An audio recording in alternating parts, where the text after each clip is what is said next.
আজকে আমরা সপ্তম শ্রেণীর প্রথম পর্যায়ক্রমিক মূল্যায়ন 2026 সালের বাংলা বিষয়ের সম্পূর্ণ উত্তর সহ নমুনা প্রশ্নপত্র সেট 3 সম্পর্কে আলোচনা করব। তো চলো এই ভিডিওতে আমরা ক্লাস 7 এর ফার্স্ট ইউনিট টেস্ট 2026 বেঙ্গলি সাবজেক্টের এই কোশ্চেন পেপার এবং তার উত্তরগুলো দেখে নিই। তো ফার্স্ট সামেটিভ এক্সামে তোমাদের 30 নম্বরের পরীক্ষা হবে এবং সময় থাকবে 1 ঘন্টা। প্রথমে দেখো কোন কোন গল্প এবং কবিতা তোমাদের পড়তে হয়। ছন্দে শুধু কান রাখো, পাগলা গণেশ, বঙ্গভূমির প্রতি, মাতৃভাষা, 21-এর কবিতা, আত্মকথা, আঁকা লেখা, খোকনের প্রথম ছবি, কুতুব মিনারের কথা, এইগুলো পড়তে হবে। এর সঙ্গে মাকু বই থেকে 1 নম্বর আর 2 নম্বর অধ্যায় তোমাদের পড়তে হবে। ভাষা চর্চা বই থেকে বাংলা ভাষার শব্দ, এইগুলো তোমাদের পড়তে হবে ফার্স্ট সামেটিভ এক্সামের জন্য। এবং পরীক্ষা তোমাদের কীরকম প্রশ্ন হবে দেখো। তো তোমাদের 30 নম্বরের পরীক্ষা হবে, সময় থাকবে 1 ঘন্টা এবং এপ্রিল মাসের প্রথমেই তোমাদের কিন্তু ফার্স্ট এক্সাম শুরু হবে, ফার্স্ট সামেটিভ যে ইভ্যালুয়েশন সেটা। এবং এখানে দেখো তোমাদের টোটাল 8টি এমসিকিউ প্রশ্ন থাকবে, 1 নম্বর মানের প্রশ্ন। এক কথায় হচ্ছে এগুলো সঠিক উত্তর বেছে লিখতে হবে, ঠিক আছে। গদ্য থেকে 2টি থাকবে এরকম প্রশ্ন, কবিতা থেকে 2টি, ব্যাকরণ থেকে 4টি থাকবে। এরপর হচ্ছে যে 1 নম্বর মানের অতি সংক্ষিপ্ত মানের প্রশ্ন, সেগুলো থাকবে তোমাদের টোটাল 14টা। 2টি হচ্ছে গদ্য থেকে, 2টি কবিতা থেকে, 6টি থাকবে ব্যাকরণ থেকে, 4টি সহায়ক পাঠ মাকু সেখান থেকে। তারপর 2 নম্বর মানের 4টি প্রশ্নের উত্তর লিখতে হবে, 2টি হচ্ছে কবিতা থেকে আর 2টি হচ্ছে তোমাদের গদ্য থেকে। ওকে, তো এরকম প্যাটার্নে তোমাদের টোটাল হচ্ছে প্রশ্ন থাকবে দেখো 30 নম্বর। তো এখানে দেখো সহায়ক পাঠ থেকে টোটাল 4 নম্বর থাকছে, ব্যাকরণ থেকে টোটাল 10 নম্বর, আর গদ্য থেকে থাকছে 8 নম্বর, কবিতা থেকে হচ্ছে 8 নম্বর। তো এই প্যাটার্নে তোমাদের প্রশ্ন হবে ফার্স্ট এক্সামে। তো চলো আমরা একটি কোশ্চেন পেপার এবং তার উত্তরগুলো দেখে নিই। এবং এই প্রশ্নদের পিডিএফগুলো আমাদের অ্যাপের মধ্যে থাকবে, অ্যাপের লিঙ্ক ডেসক্রিপশন বক্সে রয়েছে এবং পেইড কোর্সের মধ্যে এর পিডিএফ ফাইলগুলো দেওয়া থাকবে, চাইলে তোমরা সেখান থেকে পিডিএফগুলোকে ডাউনলোড করে নিতে পারো। দেখো এখানে 1 নম্বর দেখা রয়েছে, সঠিক উত্তরটি নির্বাচন করো, যে কোনো 2টির উত্তর লিখতে হবে। 1 × 2 = 2। এখানে 1 নম্বর দেখে রামানন্দ চট্টোপাধ্যায় কোন পত্রিকার সম্পাদক ছিলেন। এখানে অপশান দেওয়া আছে কি সাধনা, বঙ্গদর্শন, প্রবাসী না হিতবাসী। তো রামানন্দ চট্টোপাধ্যায়, এখানে আমরা উত্তর লিখব প্রবাসী এই পত্রিকার সম্পাদক ছিলেন। আজ সকাল থেকে বসে গণেশ লিখছে গল্প, কবিতা, নাটক না ভ্রমণ কাহিনী। তো আজ সকাল থেকে বসে গণেশ লিখছে কবিতা লিখছে, ঠিক আছে। তারপর দেখো মৃত্যুঞ্জয় টনিক আবিষ্কার হয়েছিল পাগলা গণেশের 200 বছর বয়সে, পাগলা গণেশের 50 বছর বয়সে, পাগলা গণেশের 60 বছর বয়সে, পাগলা গণেশের 100 বছর বয়সে। উত্তর হবে এখানে পাগলা গণেশের 50 বছর বয়সে। তারপর হচ্ছে পৃথিবী যে উচ্ছন্নে গেল, এই দুশ্চিন্তা হলো পাগলা গণেশের এক ভদ্রমহিলার, রাষ্ট্রপুঞ্জের মহাসচিবের না পাগলা গণেশের ছেলের। তো পৃথিবী যে উচ্ছন্নে গেল এটা হচ্ছে কার দুশ্চিন্তাকার, এটা হচ্ছে রাষ্ট্রপুঞ্জের মহাসচিবের এই দুশ্চিন্তা হয়েছিল। পরেরটা হচ্ছে 2 নম্বর দেখে নিচের যে কোনো 2টি প্রশ্নের উত্তর লিখতে হবে। এখানে 1 × 2 = 2। তো দেখো 2-এর 1-এর দেখে রামকিঙ্করের প্রথম শিল্প শিক্ষার স্কুল কোনটি। তো রামকিঙ্করের প্রথম শিল্প শিক্ষার স্কুল হচ্ছে কুমোরপাড়া, বাড়ির কাছে তার যে কুমোরপাড়া সেখানে। এরপর খোকনের বাবার চিত্রকর বন্ধু কোথায় থাকেন। তো খোকনের বাবার চিত্রকর বন্ধু লখনৌতে থাকেন। এরপর মাধ্যাকর্ষণ প্রতিরোধকারী মলম আবিষ্কারের পর পৃথিবীতে কিসের হিড়িক পড়ে গেল। তো মাধ্যাকর্ষণ প্রতিরোধকারী মলম আবিষ্কারের পর পৃথিবীতে উড়ান যন্ত্র আবিষ্কারের হিড়িক পড়ে গেল। কোন দিনটি মাতৃভাষা দিবস হিসেবে পরিগণিত হয়। তো 21শে ফেব্রুয়ারি দিনটি মাতৃভাষা দিবস হিসাবে পরিগণিত হয়। 3 নম্বর থেকে নিচের যে কোনো 2টি প্রশ্নের উত্তর এখান থেকে লিখতে হবে। প্রশ্ন নম্বর 2 নম্বর করে 2 × 4 নম্বর। তো 3-এর 1-এর প্রশ্ন প্রশ্ন, কুতুব মিনার নামটি কার নাম অনুসারে রাখা হয়েছে এবং কেন। তো সুফি সাধক খাজা কুতুবউদ্দিন বখতিয়ার কাকির স্মৃতি রক্ষার জন্য কুতুবউদ্দিন আইবক কুতুব মিনার তৈরি করেন, সেই সুফি সাধকের নামানুসারেই কুতুব মিনার নামটি রাখা হয়েছে। এরপর 3-এর 2 নম্বর হচ্ছে ও মশাই এমন বিকট শব্দ করছেন কেন, কার উদ্দেশ্যে কারা একথা বলেছিল, কোন কাজকে তারা বিকট শব্দ বলে মনে করেছিলেন। তো পাগলা গণেশের উদ্দেশ্যে কথা বলা হয়েছিল আকাশপথে তিব্বতের রাজধানী লাসা থেকে পাকিস্তানের রাজধানী ইসলামাবাদ যাওয়ার সময় দুজন পাখাওয়ালা লোক হিমালয়ের উপর নেমে এসে একথা বলেছিলেন। ওকে, তো এইগুলো তোমাদের কিন্তু গদ্য থেকে এই প্রশ্নগুলো আমরা দেখলাম, ঠিক আছে, গদ্য থেকে দেওয়া হয়েছিল এই প্রশ্নগুলো। ওকে, তো এখানে পরের পাঠের উত্তরটা দেখো, এখানে কোন কাজকে তারা বিকট শব্দ বলে মনে করেছে। তো উত্তর লিখবে কি পাগলা গণেশের গলা ছেড়ে গান গাওয়াকে তারা বিকট শব্দ বলে মনে করেছিল। 3-এর 3 নম্বর দেখা প্রশ্ন হচ্ছে গণেশ তাদের মুখশ্রী ভুলে গেছে, গণেশ কাদের মুখশ্রী কেন ভুলে গেছেন। তো গণেশ তার 3 ছেলে ও 1 মেয়ের মুখশ্রী ভুলে গেছেন। গত 100 বছর গণেশের ছেলেমেয়েরা তার সঙ্গে দেখা পর্যন্ত করেনি, দীর্ঘ সময় দেখা সাক্ষাৎ না হওয়ার ফলে স্বাভাবিকভাবেই গণেশ তাদের মুখশ্রী ভুলে গেছেন। তারপর 3-এর 4 নম্বরে ভিজুয়াল আর্টে আমার প্রথম বর্ণপরিচয় শিল্পী রামকিঙ্করের ছবির সঙ্গে প্রথম বর্ণপরিচয় হয়েছিল কিভাবে। তো দেখো ছোটোবেলা থেকেই রামকিঙ্করের চোখে পড়তো তাদের বাড়ির দেওয়ালে টাঙানো নানা দেবদেবীর ছবি। তখন থেকেই ছবির প্রতি তার টান। ছোটবেলায় দেখা সেই সব ছবি তিনি অত্যন্ত মনোযোগ দিয়ে কপি করতেন। এইভাবেই ভিজুয়াল আর্টের সঙ্গে শিল্পী রামকিঙ্করের প্রথম বর্ণ পরিচয়।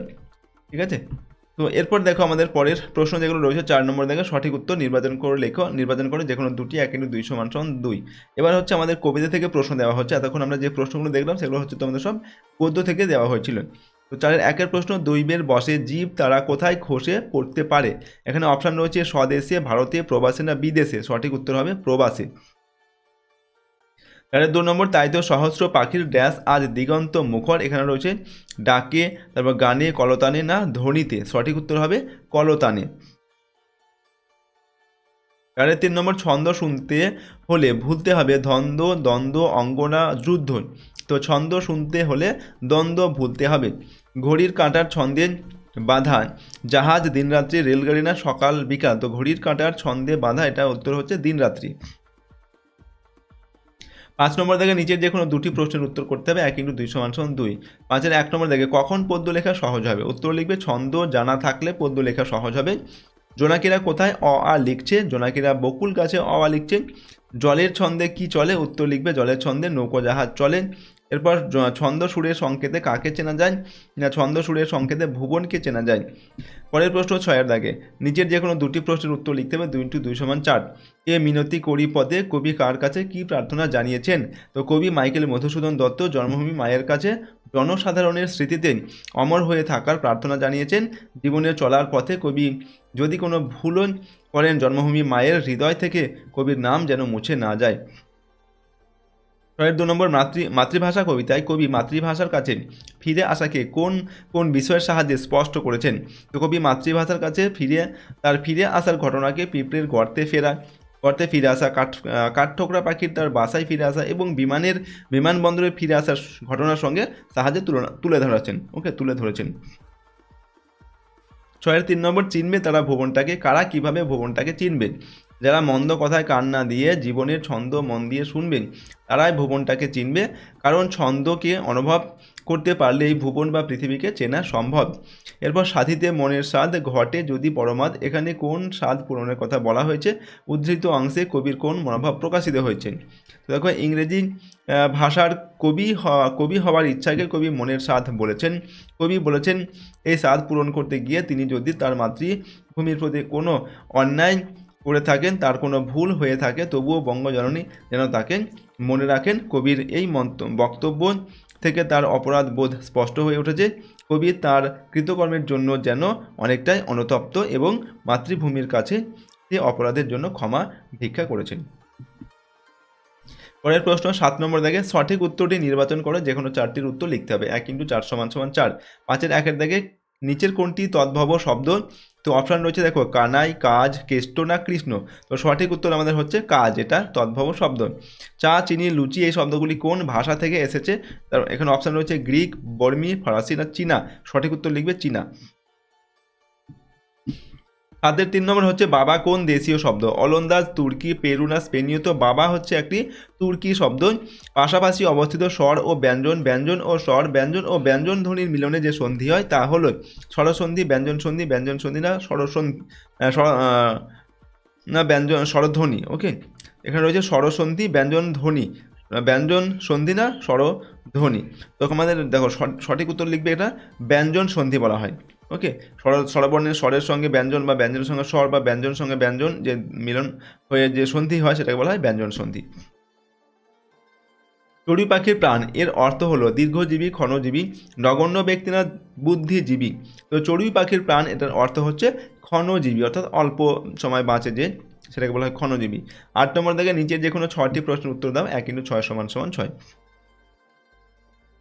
8-এর 1-এর দাগে ছেড়াদ্দ হাত কোনটি কী ধরনের শব্দ? তো ছেড়াদ্দটা হচ্ছে অর্ধ তৎসম শব্দ, আর হাত এটা হচ্ছে তদ্ভব শব্দ। তারপর 8-এর 2 নম্বর খণ্ডিত শব্দ কাকে বলে? উত্তর লিখবে কোনো সম্পূর্ণ শব্দের কোনো একটি অংশ এককভাবে ভাষায় ব্যবহৃত হলে তাকে খণ্ডিত শব্দ বলে। তারপর মিশ্র শব্দ কাকে বলে? তৎসম, তদ্ভব ও দেশি বা বিদেশি শব্দের মধ্যে যে কোনো এক শ্রেণীর শব্দের সঙ্গে অপর শ্রেণীর শব্দ বা প্রত্যয় যোগে যে নতুন শব্দ তৈরি হয় তাকে মিশ্র শব্দ বলে। তারপর দেখো বিদেশি ও তৎসম শব্দ যোগে দুটি সংকর শব্দের উদাহরণ দেন। এখানে লিখবে জল, হাওয়া, হেড পণ্ডিত, এইগুলো। 8-এর 5 নম্বর, সন্ধি বিচ্ছেদ করো। কুজ্ঝটিকা আর হচ্ছে বনস্পতি। তো কুজ্ঝটিকে কী হবে? কুত যোগ ঝটিকা, কুজ্ঝটিকা। আর বনস্পতি হচ্ছে বনযোগ পতি, বনস্পতি।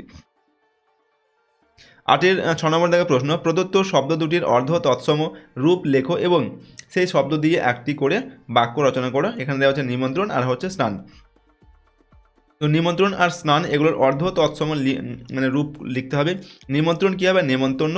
এবং একটা বাক্য লিখতে হবে, সৌরভের বিয়েতে পাড়ার সকলকে নিমন্ত্রণ করেছে। এরপর দেখো স্নান। তো স্নান থেকে হচ্ছে স্নান, বধূরা স্নান সেরে নদী থেকে উঠে আসছে। তারপর হচ্ছে 8-এর 7 নম্বর, সত্যবিধির সংজ্ঞা ও উদাহরণ দাও। তো দন্ত স কোনো কোনো স্থানে মূর্ধন্য স হয়, একে সত্যবিধি বলা হয়, যেমন ভবিষ্যৎ। তারপরে হচ্ছে নত্যবিধির একটি নিয়ম লেখো ও উদাহরণ দাও। তো রি, র, মূর্ধন্য স এদের যে কোনো একটির পর দন্তন্য থাকলে মূর্ধন্য হয়, যেমন হচ্ছে ঋণ। ওকে।